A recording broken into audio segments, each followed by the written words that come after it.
দুই নৌকায় পাও দেওয়ার লোক নেই।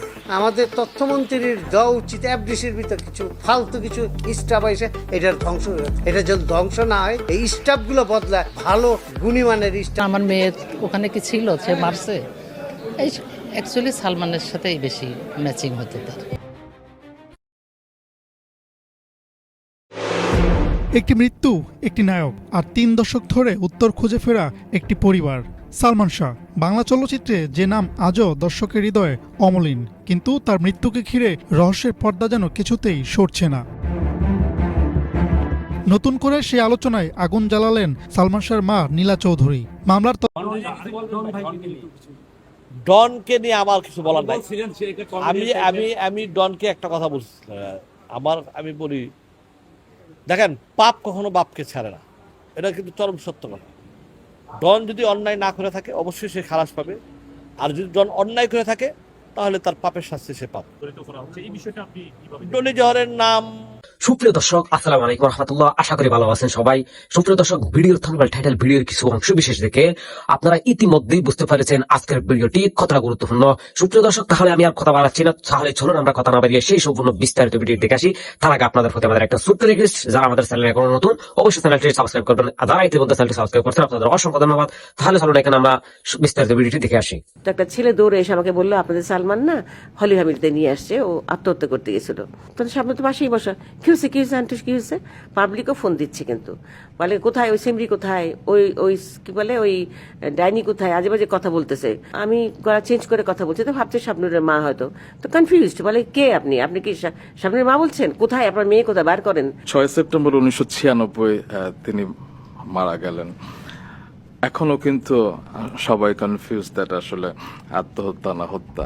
তো 6 সেপ্টেম্বর আমি শুনেছি যে আপনি সারা দিন একদম রাত পর্যন্ত আপনি শাবনুরের বাড়িতেই ছিলেন। ছিলাম মানে কি, এটাই তো কাকতালীয়, মানে অবাক লাগে, কেউ বিশ্বাস করতে চায় না। যারা দেখেছে আমাকে তখন ওই সময় জানতো, মানে একদম বাসার কাছ থেকে, তারাই একমাত্র বিশ্বাস করে কথাটা। যেমন ধরো সকালবেলা এর মধ্যে ও ফিরে এসছে ইয়ে থেকে, সিঙ্গাপুর থেকে। সকালবেলা আমি শুক্রবার দিন, তো আমি পেপার দেখছি বসে বসে, আমার হাজব্যান্ড জাস্ট ওয়াশরুম থেকে বেরিয়ে এসছে, কাপড় চোপড় পরছে বা কিছু একটা। তা আমি ওকে বললাম কি, শোনো না, এক কাজ করো, তুমি আর তোমার ছেলে রেডি হও, তোমরা মসজিদে চলে যেও, আমি একটু ইয়ে করি, শাবনুরের বাসা যাই, ওর ফাইলটা আমি নিয়ে আসি, এনে আমার এখানে যে ডাক্তার আছে আমি ডাক্তারকে দেখাবো। তো শোনো, হ্যাঁ ঠিক আছে যাও, এত কিছু বললো না। আমি কি করলাম জানো, আমার পরনে যে কাপড়টা ছিল সালোয়ার কামিজ একটা, ওইটা পরেই আমি শুধু টাকা হাতে, রিক্সা ভাড়াটা নিলাম, তাও ব্যাগ নিলাম না, হাতের মুঠিতে টাকা নিলাম, যে আমি যাবো, সামনের ফাইলটা নিব, ওর মার সাথে কথা বলে ফাইলটা দিবে, আমি চলে আসবো। এই ছিল আমার মানে প্ল্যান আর কি। তা আমি তো রিক্সা ভাড়া আমার হাতের মুঠির মধ্যে দিয়ে আমি রিক্সা নিয়ে বউবাজার আছে না এখানে, মনে করতে পারো, বউবাজারের ভিতর দিয়ে বাসাটা, যেখানে ইয়ে মামুন ভাইও ছিলেন, মামুন ভাইয়ের বাসাতে, হ্যাঁ মামুনুর রশিদ, একই বিল্ডিং এ। তো যাই হোক, আমি চলে গেলাম রিক্সা নিয়ে। যাওয়ার পরে সিঁড়িতে যখন উঠছি, তখন দেখি তোমার আগরবাতির গন্ধ ইয়াতে, সিঁড়িতে উঠতে উঠতে ওর ঘরের দুয়ারের কাছে যেতে যেতে দেখি যে দরজা খোলা, হুজুর কতগুলো নেমে গেল, আর হলো ওর যে ছেলেটা, যে ছেলেটার গাড়িও চালায়, ওর অ্যাসিস্ট্যান্ট ছেলেটা, বয়স কম ছেলে। তো সিঁড়িতে দেখলাম এই অবস্থা। তো আমি ওকে, ছেলেটাকে বললাম কি, কিরে কিবার হুজুর নেমে গেল, কিংবা মিলাদ টিলাদ পড়ালি নাকি? বলকি না, কোরআন শরীফ পড়লো হুজুর, ওনারা আসবে, আবার দুপুরবেলা খাবে, এসে নামাজ পড়ে, শুক্রবার তো জুম্মা পড়ে এসে খাবে। তারপর দেখি রান্নাঘরতে গন্ধ আসছে, খিচুড়ি, মাংস দিয়ে খিচুড়ি রান্না করছে বুয়া।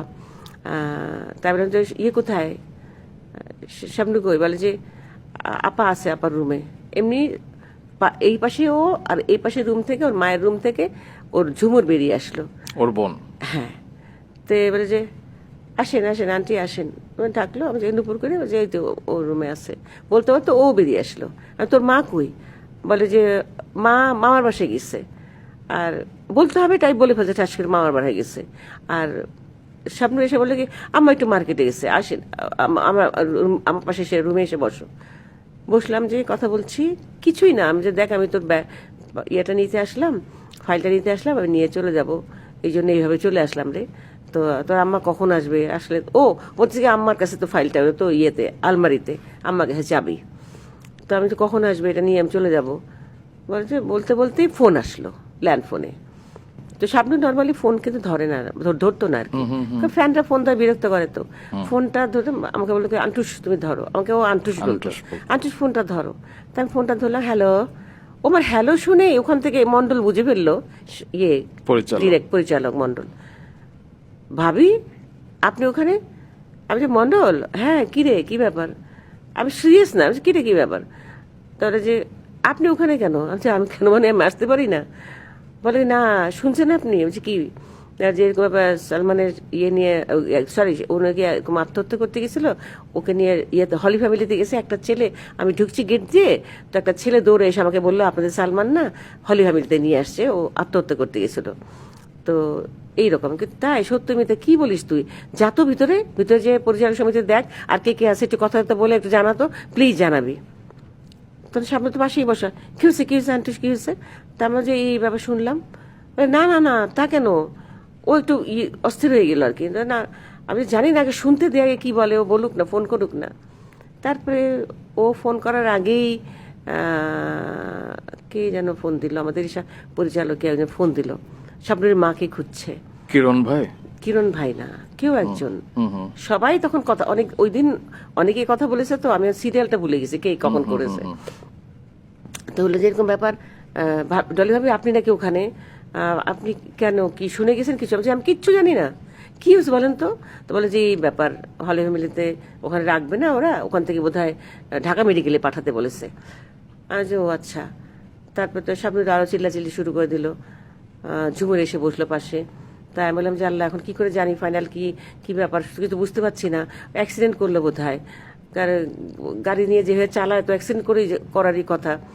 যাই হোক, শেষে এই আর কি একে একে করে ফোন করতে লাগলো, আস্তে আস্তে জানতে লাগলাম যে ঢাকা মেডিকেলে এই হয়ে গেল। এর মধ্যে শাবনূর তো চিল্লাচিল্লি যাবে দেখতে, সবাই আসছে, আমি না যাইস না, যাওয়ার তো প্রশ্নই আসে না। ও এর মধ্যে আমাকে অনেকেই না করছে, খবরদার তোমরা কিন্তু আইসো না, শাবনূরকে আটকে রাখো, তুই যখন ওখানে আসে আটকে রাখো। এর মধ্যে কথা হয়েছে ওর মা কোথাও, ওর মা বাসায় নেই, ওর মামা বাড়ি গেছে, যার জন্য তুই যখন আসে তুমি ওকে আটকে রেখো। এখন পাবলিকের কমেন্ট হলো, ও যদি মাই হবে, ডলি যদি মা দাবি করে মাই হবে, তাহলে সে ওখানে বসে থাকলো কেন? আর শাবনূরকে আটকে রাখলো কেন? নিজে কেন আসলো না? এগুলা কিন্তু কমেন্ট, প্রচুর কমেন্ট আমি দেখেছি। এখন আমাকে যখন সবাই বলল তুমি ওকে আসতে দিও না, নিজেও আসার দরকার নাই, এফডিসিতে লাশ নিয়ে আসা হবে, এখন এখানে সবাই আছে সাংবাদিকরা, এখানে একটা মব সৃষ্টি হবে, আজ ঝামেলা হবে, দরকার নাই, ওই কারণে কিন্তু আসলে এই ব্যাপারটা সবাই বলছে। তারপর এতেশাম দাদু কিন্তু তখন ফোন দিয়ে, ও এর মধ্যে কিন্তু অনেকে ফোন দিয়ে বাজে বাজে কথা বলছে, ফোন কিন্তু আমি ধরছি বারবার, পাবলিকও ফোন দিচ্ছে, কিন্তু বলে কোথায় ওই সিমরি, কোথায় ওই ওই কি বলে ওই ডাইনি, কোথায় আজে বাজে কথা বলতেছে। আর আমি করলাম কি, প্রথম থেকেই যখন দেখলাম আমার গলা চেনা হয়ে যায়, চিনে ফেলে লোকে, কোনো সাংবাদিক যদি ফোন করে, এই কারণে ভয়ে আমি গলা চেঞ্জ করে কথা বলছি, অল্প করে কথা বলছি আর কি, যাতে না বুঝতে পারে। কেন আমার গলা তো চিনার কথা, অনেক দিনের কণ্ঠ আমার, তাই না, সবাই শোনে। তো আমি গলা চেঞ্জ করে কথা বলছি, তো ভাবছে শাবনূরের মা হয়তো, তো কনফিউজড, বলে কে আপনি, আপনি কি শাবনূরের মা বলছেন? কোথায় আপনার মেয়ে, কোথায় বার করেন, এইসব আজে বাজে কথা লোক বলছিল, যার কারণেই ব্যাপারটা বুঝে গেলাম যে ঝামেলা হতে পারে গেলে পরে। তো যখন সবাই না করলো, এতেশাম দাদু ফোন দিল, দাদু আবার চলেও আসছে, কিন্তু এসে আমাকে বললো কি, দাদু রে শোন, ওকে কিন্তু যেতে দিস না, তুই থাকিস, ওকে পাহারা দিস, ওকে বের হতেই দিবি না। কিন্তু ও যতই সবাই না করছে ততই উত্তেজিত হয়ে যাচ্ছে, আমি যাব, আমি দেখতে যাব। এখন আমার ইমোশনটা একটু চিন্তা করো, তখন আমার ইমোশনটা চিন্তা করো, আমি যে কানবো না হাসবো, নাকি আমি যাব, নাকি থাকবো, আমি কি করব? আমি তখন এমন একটা অবস্থায় পড়ে গেছি, আমি এই মেয়েকে ছেড়ে যেতেও পারছি না, আবার দেখবো না বা যাব না ওখানে, কিছুই বুঝতে পারছিলাম না কি করব। আমি কিন্তু কাকে জানি বলছিলাম, দিলু ভাইকে বোধহয় বলছিলাম আমি, যে দিলু ভাই আমি কি যাব না, যেতে পারবো না, তো এই মেয়েকে দেখে আমি যাবো কেমন করে? তাহলে আপনারা না করছেন, আমার তো যেতে ইচ্ছে করছে। বলে আসার কোনো দরকার নাই ভাবি, যা হবার হয়ে গেছে, ঘটনা ঘটে গেছে, ওকে তো বাঁচাতে পারিনি আমরা, তাই না? তো কাজে এখন এসে আর কি করবেন? তারপর রাত 12টা পর্যন্ত বোধহয় আপনি সেখানে ছিলেন। জি, কারণ লোকে তো ডিস্টার্ব করছে, ফোন করেই যাচ্ছে। পরে মামুনুর রশিদের ওয়াইফকে আমি বললাম, ভাবি আপনারা দারোয়ানকে জোর করে বলেন নিচে কোলাপসিবল গেট, ওদের কিন্তু ওই রকম ফ্ল্যাট না যে গেট বা কিছু, নিচে কোলাপসিবল গেট দিয়ে ঢুকে একটা ফ্ল্যাট আর কি, মানে তালা আর কি, এক এক তালা এক একজন। তো আমি বললাম, ভাবি একটু ওই দারোয়ানকে ভালো করে বলেন যাতে অপরিচিত কাউকে যে ঢুকতে না দেয়া হয় ভিতরে।